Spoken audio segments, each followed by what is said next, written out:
86% of entrepreneurs will never start a business because they're too scared of failing. How do you give yourself the highest likelihood of succeeding in a business? You follow the data. In this video, we're going to break down for you the businesses with the highest failure rate and the lowest failure rate so you can pick one where you can win. Gyms. Not one of my favorite businesses. You want to know why? 80% of them fail within the first year. 81% to be precise. Now, the cool part about gyms is you typically don't need all of this. You don't need a giant building. You don't need a huge location that's prime. You could have a little CrossFit gym with a box and start it with a couple $100K and some friends, which is what a lot of people do. Here's the problem with gym businesses. Typically, the owners start a gym business as a hobby, right? They like to work out, so they want to put their name on the building, and that's what they do. Which means that they neglect the finances, they don't have a marketing plan, they do things custom, they don't have standard pricing, they don't have third-party products that they take a cut on and sell, and they don't do high margin, which is things like subscriptions and also personalized training at a really expensive level. One of the secrets to wealth in general is if you want to get rich, sell things to rich people because they pay more. Gyms are a really hard business to do that. Now, there are models that work. Gold's been around forever. It's a franchise. And there's basically two ways you can do a gym. You can have a Gold's gym and you can have a Planet Fitness where they kind of expect you to subscribe and then really never come. Or you can have an Equinox where they expect you to come, but you're going to pay for it. That's the difference between like $10 a month and $200 or $300 a month. Regardless, I think. Or Lifetime Fitness. Or Lifetime Fitness, because Lifetime Fitness, they pretty dope. They got a lot of shit in there too.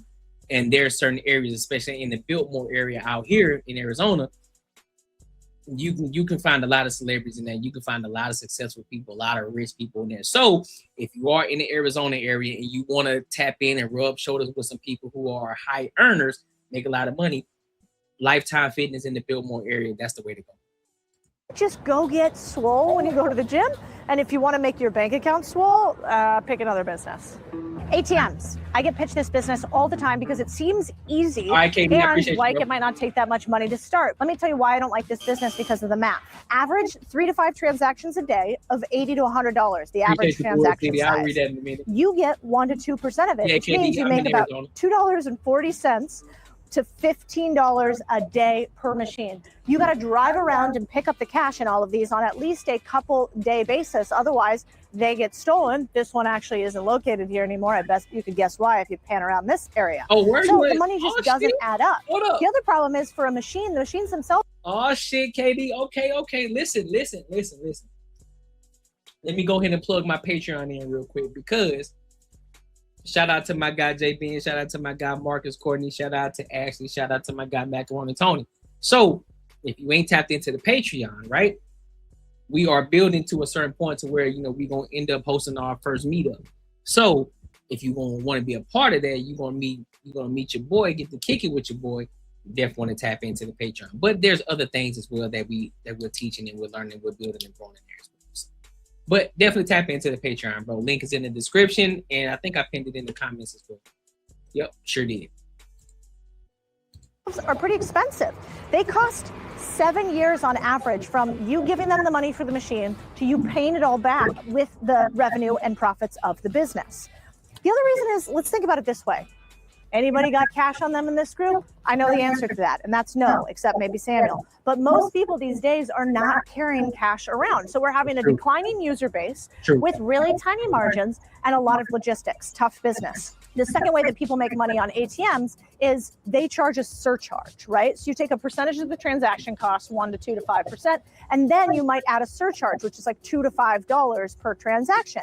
So that is where you could make your meatier transaction. But again, if you're only doing 3 to 5 transactions today at a normal location, that's not going to be enough. Now, how could this business work? If you're outside of a cannabis store where they will only take cash, this could work. If you're outside of a bar where they require a ton of cash, this business could work. But then you're going to have to pay more for rent on that location also. Here's the thing. At the end of the day, I think you need 50 to 100 ATMs to make enough profit for it to be worthwhile as a full-time gig. You want to have a little side hustle. You want to learn the game of business. You want to learn your P&L. You want to start small. Somebody else can fund you or you can lease the ATMs. Then we're good to go. Why I would never buy a dry cleaning business or why Cody Sanchez hates dry cleaners. Let me tell you 2 reasons. The first one is look at this graph.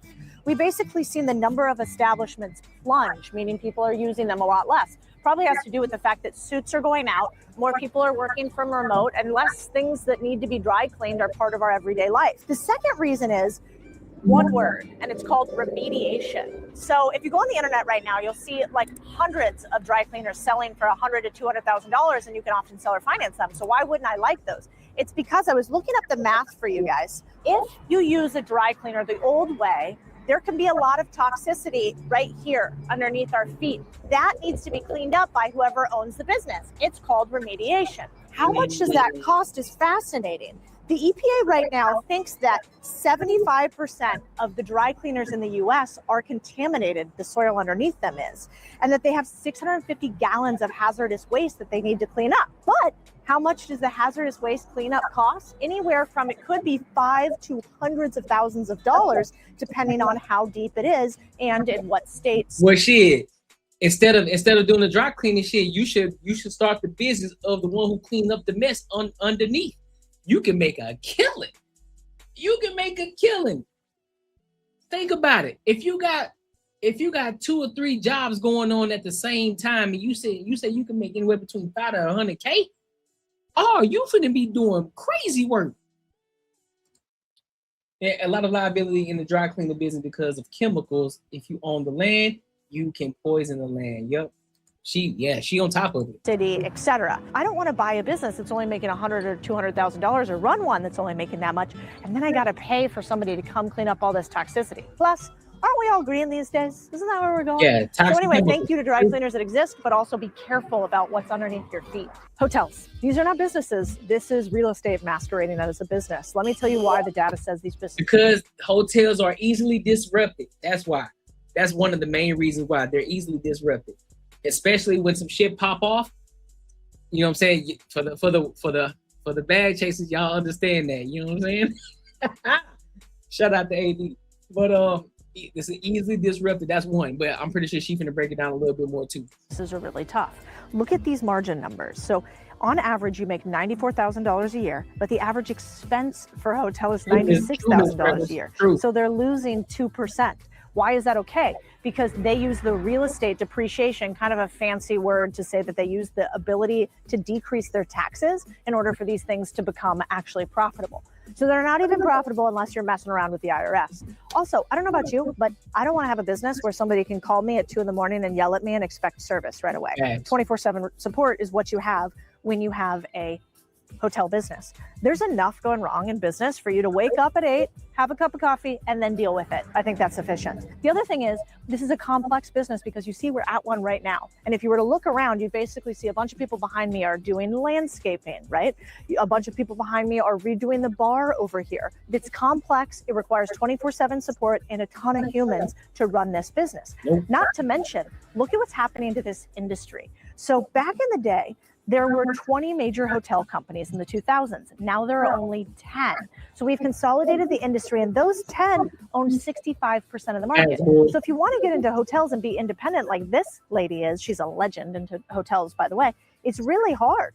And so you have to end up going franchising. Most 67% of all hotels are franchised hotels. Here's the problem with that.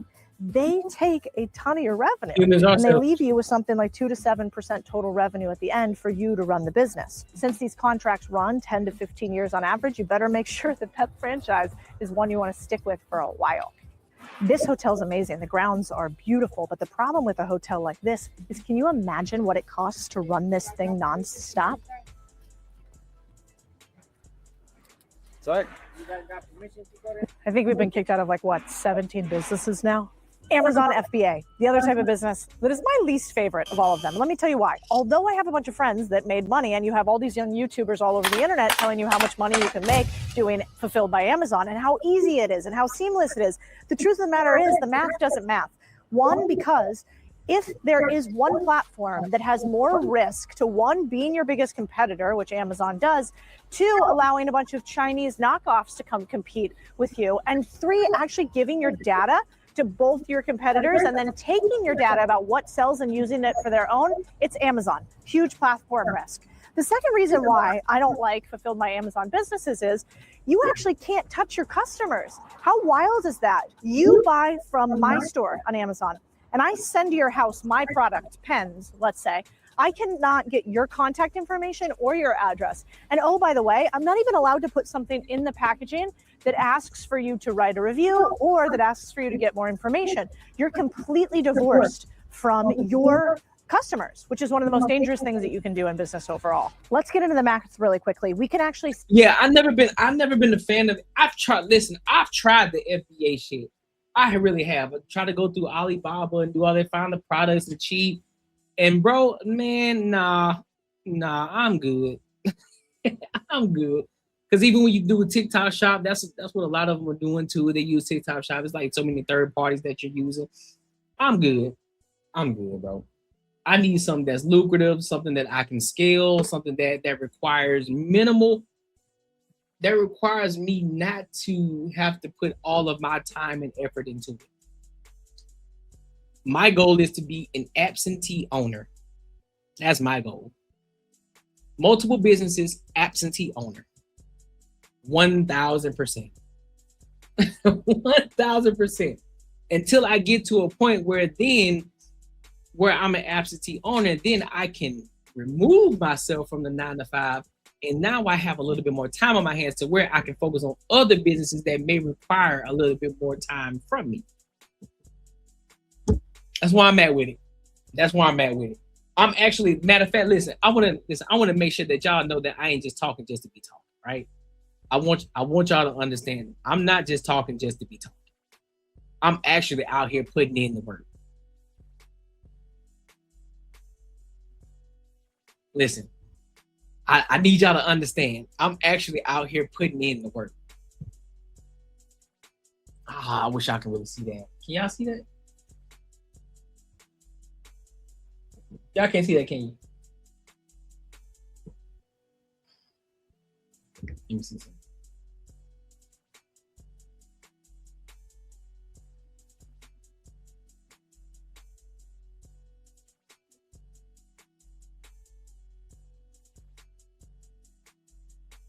Like your boy actually putting in the work out here. We out here working, you feel me? We out here doing things, you feel me? So I ain't just talking. I ain't just out here just talking. I'm actually doing the work. I'm actually putting my toe in the water. So what it is so just to give you context. So I went on to Biz by Sale, right? And I'm looking for businesses that's actually for sale right now. So just to get my foot in the door, just to kind of dip my toe in the water type shit, and looking at businesses that I might be interested in or that I may have a background in. That way it can just be kind of easy for me to transition into or just start learning in. But how I'm going about it is I'm going in it with seller financing. I'm trying to put zero down starting out, and then I can pay them a percentage from the profits that's already being cash flowed, pay them a percentage over time. That's where I'm at. And so I'm talking with a guy right now who we're actually trying to make something happen. So that's what we got.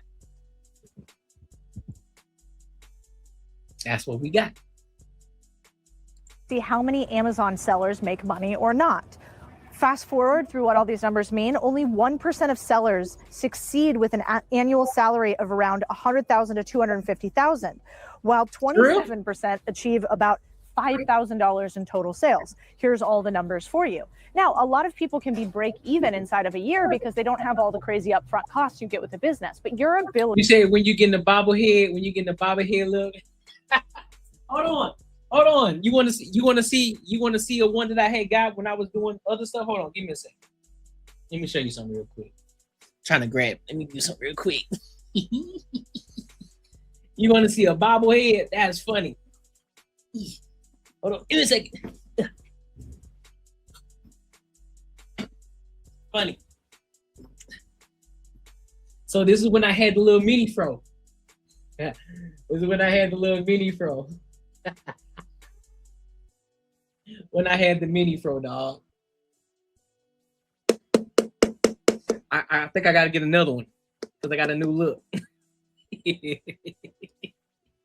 I gotta get another one. I got a new look. To make six-figure income tough.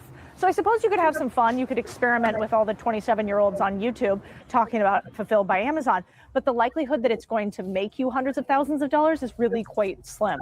Furthermore, I'm really concerned about the fact that you put in all this time and effort and work, and then one thing changes on the algorithm and you're no longer listed at the top.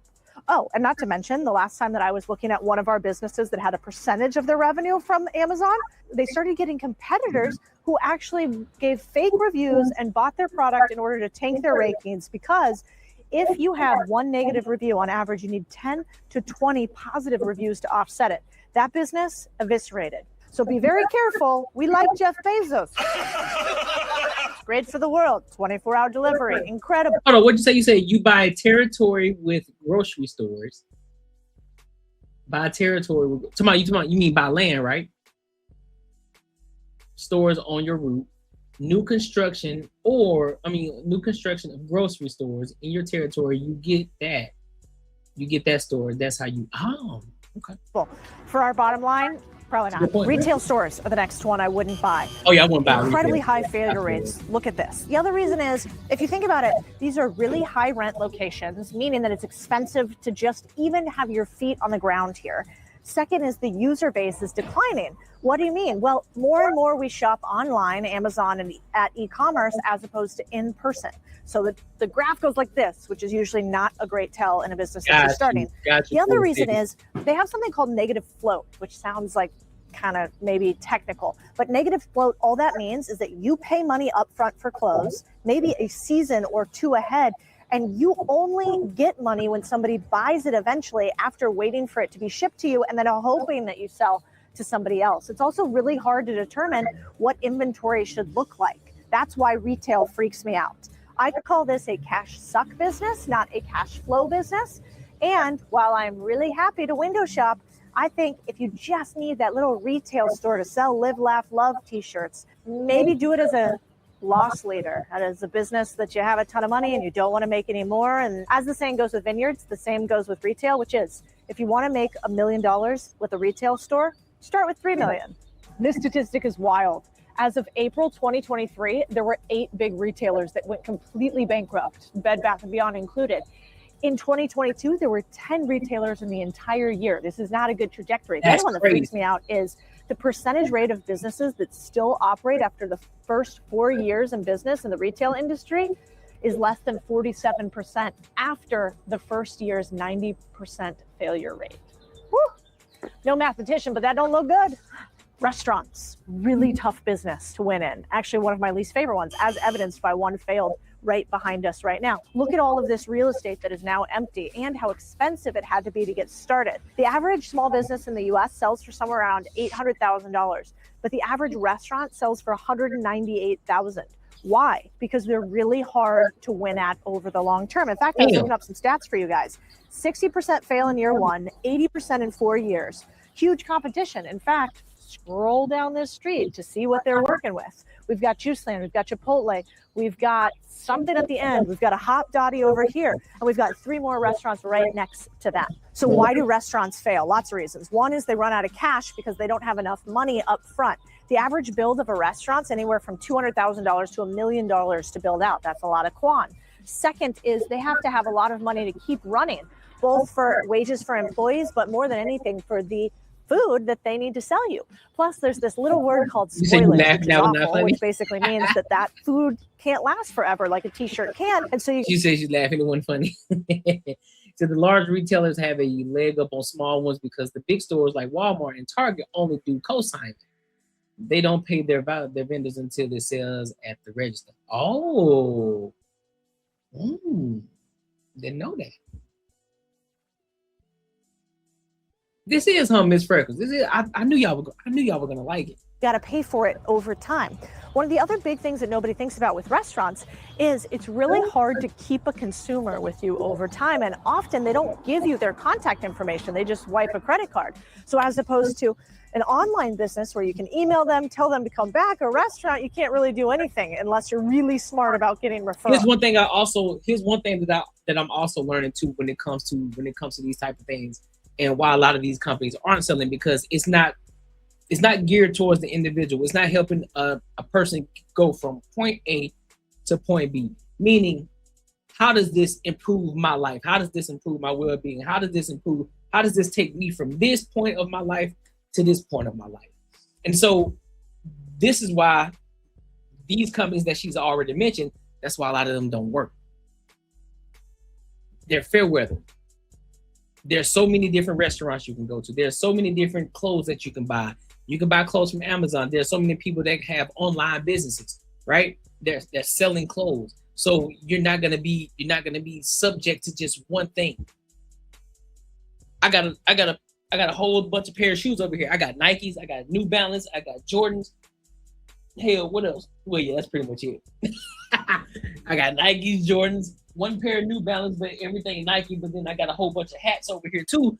And I bought them. I didn't buy them from all the same places. I bought them from different places, right? So you're not subject to these things. And these shoes aren't taking me from point A to point B. They're just a style thing. I just like shoes. There was a horrible fallout. The window shaking my head. I know she was pissed for. Listen, I ain't gonna hold you. I would have laughed too. I don't give a fuck how bad they would have been. I would have laughed. That's a laugh at me. Dated a girl for years that worked for BF Corp, which sold to Walmart and Target. Damn. Okay. If you have to start a restaurant, then you might want to start one like this. They have lower failure rates as fast food joints. This one here is called a full service restaurant, a lot more expensive to run, much higher failure rate. That is a lower failure rate.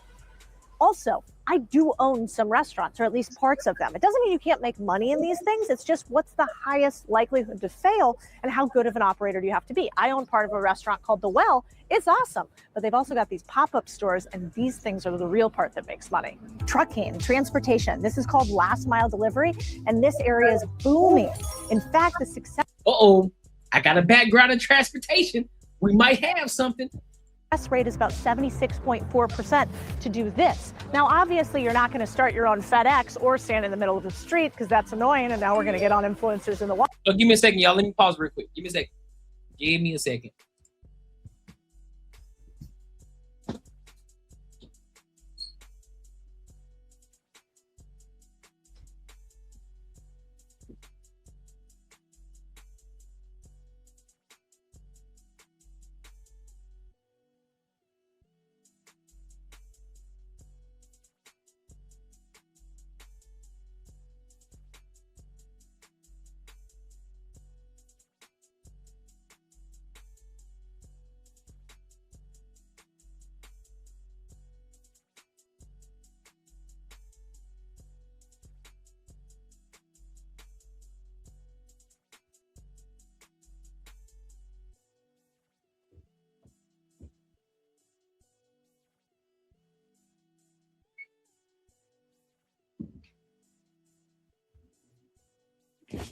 We back. Wild. But what you can do is there's a bunch of trucking companies where you can own routes like this for UPS trucks, for instance, and you can also do last mile delivery for local stores. This business is booming. Why? Because you animals won't stop ordering things on Amazon. Me either. In fact, here's a last mile truck right here. See, guys, there's another one. That's a prime last mile delivery truck. Transportation is one of those things that's going to be hard to disrupt.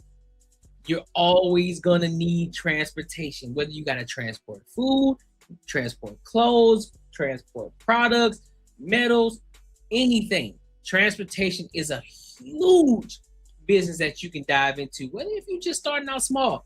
Listen, even if you got a pickup truck, right? I have a pickup truck, right? You can start your business off by just transporting small products from one business to the other. You can start that as a small business, then you can ramp up from there.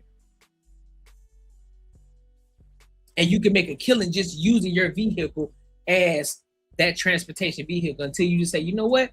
I want to be able to deliver to multiple places at one time. All right, so now you've made enough money because you can only deliver only so much, and that's only so much that your vehicle can take. So it's like, all right, I can deliver to two businesses with my truck, right? And I get paid X amount of dollars, and I get these routes, let's just say twice a week, right? And I get paid $3,000 per per transportation, because they do actually pay, right? You got a contract of it. Every week, I gotta transport this thing from point A to point B on every Tuesday and every Thursday. And per shipment is $3,000, so that's $6,000 a week. I'm just making up numbers, right?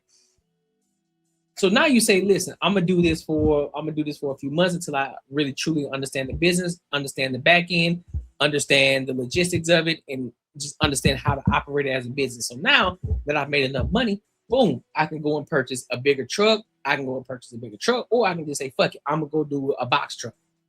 I'm gonna go do a box truck, because now instead of me being able to just transport products to 2 places, now I can do 6 to 8 places now. Now we cooking with grease, and now I can say, boom, each one is $3,000 per shipment. I'm just making up numbers here. $3,000 per shipment. I'm making the killing. And that can be anything. So you can be you can be transporting metals, you can be transporting pharmaceuticals, you can be transporting clothing materials, car parts, whatever it is. There's so many things that needs to be transported. You can make a killing off of it. Or you can just niche it down and say, listen, I'm only going to transport metals. Or, mind you, there's a lot of people who still do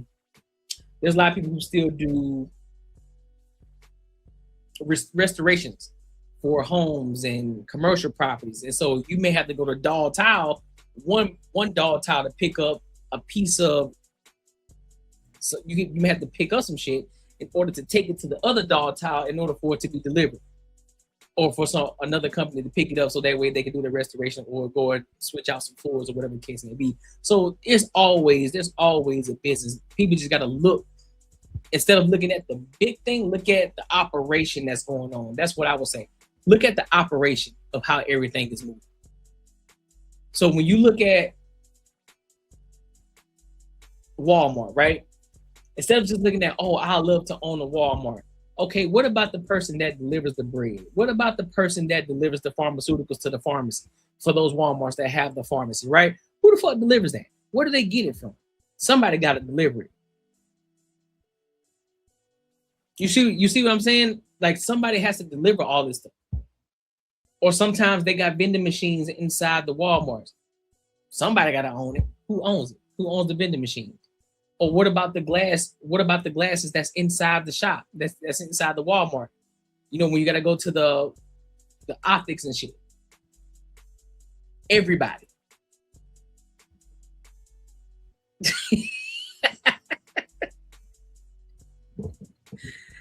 Hey, bro, chill. He said, I bought a dump trailer. I bought a dump trailer 10 years ago for $4,500, rent it out for see, again, you can rent it out too. You can buy the truck just to rent it out. You can say, you know what? I don't want to do the business, but I'm gonna buy the truck and I'm gonna rent it out to people. How many people are willing to say, you know what? I don't got $20,000-$30,000 to put down on the fucking box truck. But I know this guy who's willing to rent it for me, to rent it out to me for X amount of dollars. I can sustain that because the money that I'm making to do this delivery is $1,000 to deliver this. I can pay $400, so I just profit $600 off of that. What are we talking about? There's ways to do everything. He said, Dog Tie, I knew you were on those high-end products, 10-foot ceilings, babe. Which also you can do the same thing for. The statistics are ridiculous. Look at this. 53% of total shipping costs are related to the last mile. 1 mile of your shipping is most of the costs. 90% of consumers see 2 to 3 day delivery as an expectation. Yep. Because, you know, we see no magic in the world anymore. It's an $84.72 billion projected value of just the last mile delivery market. In-house delivery fleets are the most common type of last mile delivery. 42% of all companies require some help from a last mile fleet delivery. So that means, as opposed to those other businesses we showed you, your demand curve is going to go like this. Now, there are a lot of tough parts. But here's the thing, though, Bull City. I worked for a company that did remodels. I worked for a company that did remodels for, you know, people, you know, more of the lavish luxury homes. People, I'm talking about homes upward of 600 to 2 million. So I work with those. So I used to have to go to Dog Tile all the time to get different products. Whether it was tile or whether it was grout or for whatever the case may be to remodel these homes. So yeah, I'm very aware. Or if it was gravel, because in Arizona, not many people have grass, so it's a whole lot of gravel, pavers and shit like that out here. So I had to get a lot of that. So yeah. Shipping and logistics and transport businesses, such as expensive trucks, so you want to be careful on leasing, such as the ability for you to have drivers that are good, although I saw Waymo go by, so in the future maybe they're autonomous. So let's say you, like me, could never drive this thing, and maybe this is too expensive for you to get. Well, you can actually do a courier business too, which is basically like a version of side hustling and Ubers, but sometimes they're certified, and so you can make more money doing them. There's levels to the game that usually... You know what? That might be a move. I ain't gonna hold y'all. That might be a move for me, because like I mentioned, I got a truck. That might be a move. I gotta look into that. Do some small. Start off small. Something that doesn't take away too much time from me. I can make a couple of deliveries, pick up and deliveries. Make a certain amount, and then after that, I can just grow it from there. Like I said, I do got a background in logistics and in transportation, so all right. I think we cooking here. Correlate with the size of the truck. I think this business, for a good operator, even though there's probably not huge margins, could be a really interesting business, and data seems to agree with me. Senior care centers. This one actually surprised me. I didn't realize how low of failure rate these businesses have, but I guess it makes sense for a couple different reasons. First of all, you've got government subsidies and state subsidies. So the government knows they need to take care of senior citizens, so they provide an easier way for people to do that. That's point one. The second point that's interesting is if you look at the demographics of the US today, what's happening? We're having this massive balloon of baby boomers who need somewhere to go. And increasingly, grandma doesn't live with us. They live in a center like this. We also are seeing this massive increase of Alzheimer's, dementia, or advanced care needs in these facilities, which actually increases how much money you can charge by 3 to 5x, although it's pretty sad. The other thing that's interesting is I was looking at this, and like this facility, millions of dollars to build. Like, how could you do this if you were a beginner? And then I realized, there are all these small little houses where if you zone it right, you get the proper certifications and licensing depending on the state and city that you're in, you can have a senior care center that just has 1 or 2 individuals that take care of a few people that share a house. That's super interesting. In fact, I lived by one in San Diego. And the last thing is, let me tell you why I'd never do this business. That's true. Could you imagine being the person that has to kick somebody out of a senior care center? Just because they don't have money, but they're old and they're alone, and what are you going to do? That's why I wouldn't do this business, even though apparently it's kind of hard to fail if people need a place to live no matter what. Also, cool stat, 9.18 billion is the size of this industry in 2022, and it's growing at like 6 to 7%, which is wild. So if you have a heart of stone and you like to take care of grandma, this might be the business for you. Real estate, rental properties in particular. Andrew Carnegie famously said 90% of all millionaires got there through some form of real estate. Now, 90% of all billionaires didn't, but if you're going for your first million, rental properties are a great way to incrementally do it, also using a bunch of tax advantages. Here, let me give you a few reasons why and some of the stats on this business. One, the success rate on real estate is crazy high, 85.3% on rental properties. That means that they don't go defunct or bankrupt as often. 44 million Americans are home renters. So there's a huge captured market, and actually that market is increasing today. The other thing that's fascinating is they spend $485 billion a year on rent. Oftentimes, it's more expensive to rent than to own on a monthly basis. So you get to benefit from that. You want to break down how much you're going to make on average based on what other people make. So landlords on average make about $97,000 a year. If mom and pop landlords own multiple properties over time, you could stack a couple $100K. What's interesting is mom and pops, me and you, own something like 20.5 million rental units in the US, which means that there's a lot of opportunity. There's a proven model. There's a specific base case for this. Now, this has been documented all over the internet, so I won't go over it ad nauseum. But if you're going to play the rental property game, do you actually understand enough to put the guarantee and the cash down that you might need on a property, because they come after you if you can't pay it off? But I like real estate. Real estate is good. Real estate is a dope game to play, but don't lose your job. Don't leave your job. Because we already did some content on another person who decided to go all in on real estate, and it's hard for them to make profit. And the only income she got is her real estate, in which I think it was like $300. You know what I'm saying?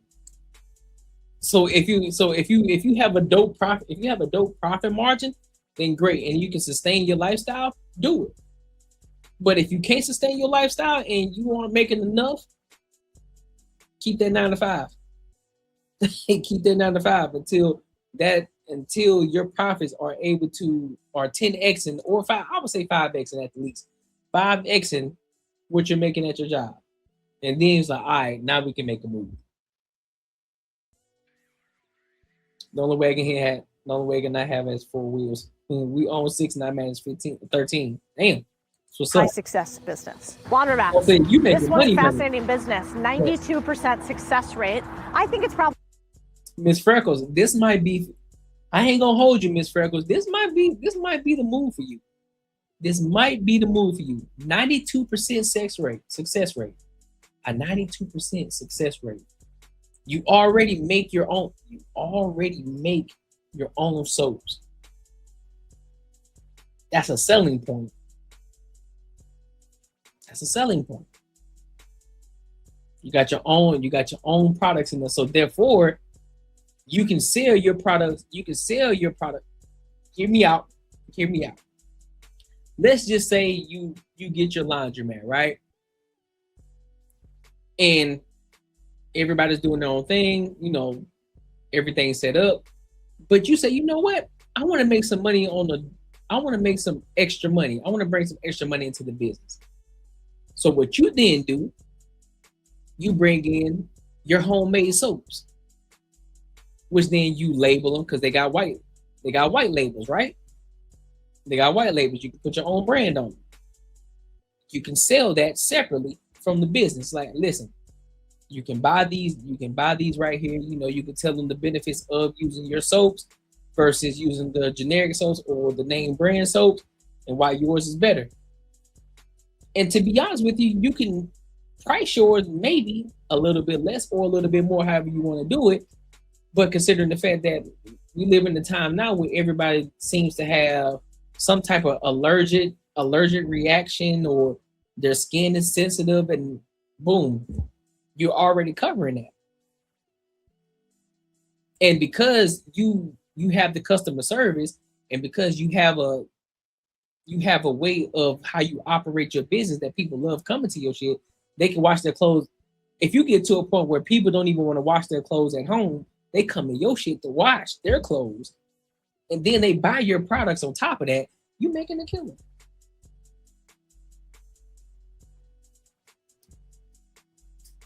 Just saying.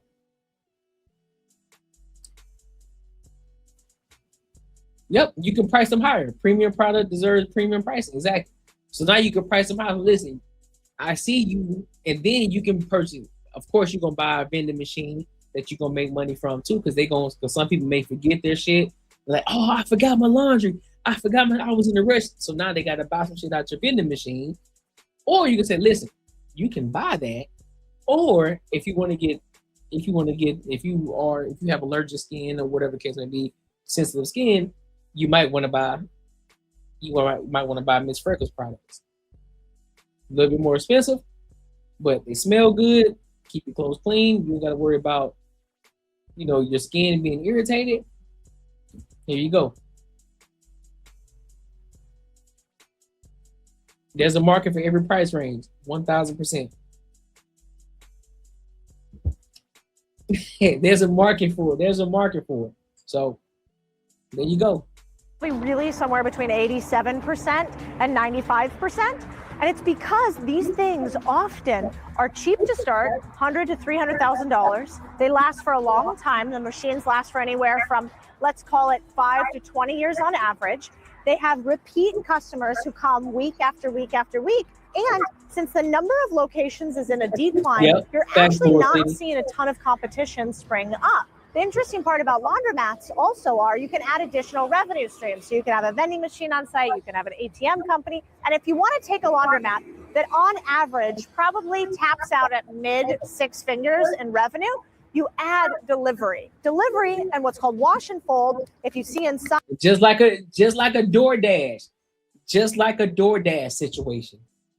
It's literally just like a DoorDash.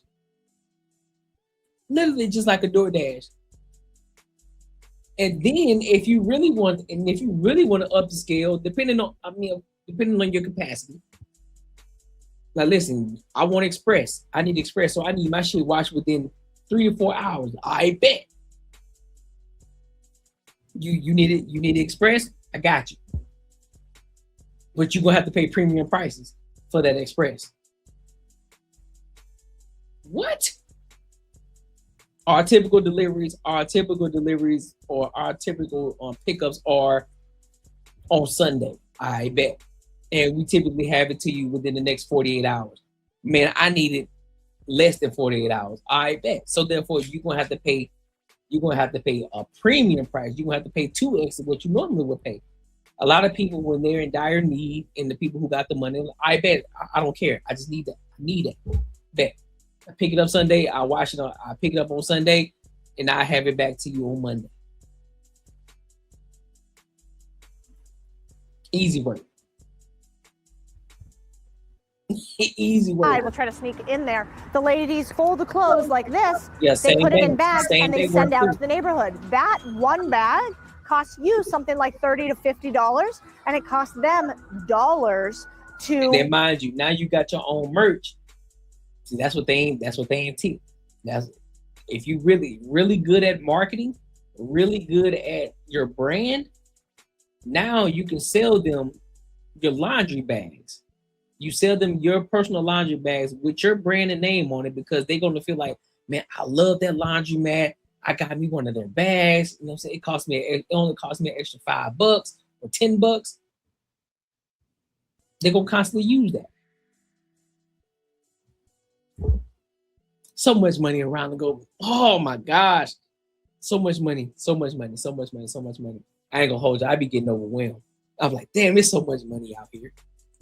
Wash and fold. And so there's actually big margin if you can understand the logistics of that business. Also, if you want to be a total stud on how to do it, you can use a company like Sense, which is a technology company. I own part of this company, by the way, that allows you to make everything to do with laundry mats a lot easier. Owning. She said, it is definitely priced accordingly by the pound. I would do a deal on kids' clothes bags for a flat rate. The kiddos deserve to have their clothes clean and cared for too. I agree. Skip the line pricing for that service. Miss Freckles said, fuck them kids. This is business. And then you can add a subscription service too. For those people who do it on a consistent basis. Like, listen, I need my shit picked up every Sunday and clean. Subscription service. But if you need it by a certain time, you just add, they just pay an extra fee. Subscription service. Subscription services are the new thing now. You got to subscribe to a lot of different shit. You got to subscribe. Subscription services are the new way to make a ton of money. Because when you think about it, a lot of people, they subscribe to shit, but then guess what happens? They forget about it. And that shit just constantly keep coming out. They even forgot about it the whole time. Especially if it's like a small amount, like $10, $20. They forget about that $20. It's constantly keep coming out. Now you get a whole bunch of people that's on a delivery service. Now you can get you a whole fleet of people that's willing to go pick up, deliver. Oh man, yeah, buddy. Laundromats isn't all sunshine and rainbows. I've owned these before. So what you really need to think about is who your customer is, because sometimes you got meth addicts outside. You also have to think about how many people are you going to have on staff. You don't make that much money in it, and you want to have a bunch of employees. So it's really nice if you can add a bunch of technology that allows you to monitor the building, to collect cash, to dispense soap without any humans around. This You see what I'm saying? is something that most new owners come in and do.